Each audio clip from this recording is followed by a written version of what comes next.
नमस्कार मित्रों, स्वागत है आपका हमारे चैनल पर। आज हम बात करने जा रहे हैं श्रीमद् भगवद गीता के 8वें अध्याय अक्षर ब्रह्म योग की। इस अध्याय में भगवान श्री कृष्ण ने अर्जुन के कुछ गहरे प्रश्नों का उत्तर दिया है, जिसमें मृत्यु के समय आत्मा की गति, ध्यान और भक्ति का महत्व प्रमुख है। तो आइए जानते हैं क्या कहते हैं भगवान श्री कृष्ण अर्जुन से। अर्जुन कहते हैं, हे भगवान, मैं जानना चाहता हूं कि ब्रह्म क्या है, आत्मा का स्वभाव क्या है, कर्म क्या है और मृत्यु के समय मनुष्य आपको किस प्रकार प्राप्त कर सकता है। कृपया मुझे इस पर ज्ञान दें। हे अर्जुन, ब्रह्म वह परम तत्व है जो अनादि और अनंत है। आत्मा को स्वभाव कहा जाता है, जो इस शरीर में रहते हुए अपनी प्रकृति के अनुसार कार्य करता है, और कर्म वह क्रिया है जिसके परिणाम स्वरूप जीव संसार में बंधता या मुक्त होता है। अधिभूत वह सब नाशवान वस्तुएं हैं जो भौतिक जगत से संबंधित हैं। अधिदैव वह देवताएं हैं जो विभिन्न शक्तियों का संचालन करती हैं, और अधियज्ञ मैं स्वयं हूं जो शरीर में यज्ञ का अधिकारी हूं।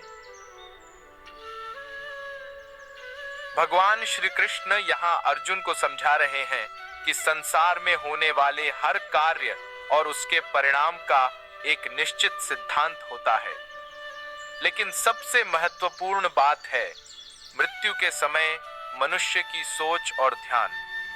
भगवान बताते हैं कि जो व्यक्ति मृत्यु के समय भी भगवान का स्मरण करता है वह उन्हें प्राप्त करता है। अर्जुन फिर कहते हैं, हे केशव, मृत्यु के समय आपका स्मरण कैसे किया जा सकता है? उस क्षण में मन विचलित होता है, तो क्या यह संभव है?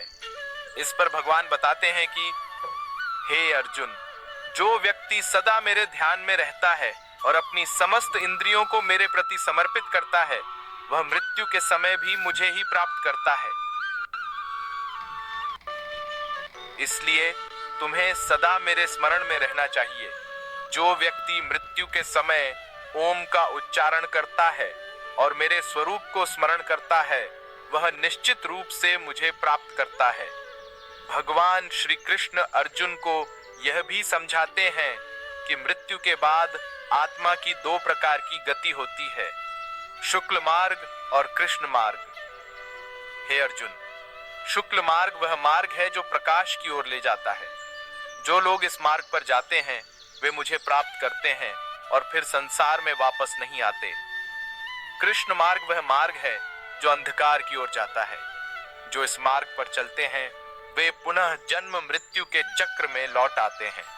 इसके बाद अर्जुन एक बहुत ही अहम सवाल करते वो कहते हैं, हे प्रभु, जो लोग आपके अलावा अन्य देवताओं की पूजा करते हैं, क्या वे आपको प्राप्त कर सकते हैं? भगवान श्री कृष्ण ने इस प्रश्न का उत्तर बहुत ही गंभीर होकर देते हैं और कहते हैं कि हे अर्जुन, जो अन्य देवताओं की पूजा करते हैं वे अनजाने में मेरी ही पूजा करते हैं, लेकिन उनका फल अल्प होता है। जो व्यक्ति मुझ में अनन्य भक्ति रखता है उसे सभी फल प्राप्त होते हैं। इसीलिए सच्चा मार्ग केवल मेरी भक्ति में है। इस अध्याय में भगवान श्री कृष्ण अर्जुन को यह बता रहे हैं कि चाहे कोई अन्य देवताओं की पूजा करे, अंततः वह भगवान श्री कृष्ण की ही पूजा कर रहा है। लेकिन सबसे सरल और प्रभावी मार्ग है अनन्य भक्ति। और श्री कृष्ण कहते हैं कि हे अर्जुन, सदा मेरे स्वरूप का स्मरण करो और अपने समस्त कार्य मुझे अर्पित करो।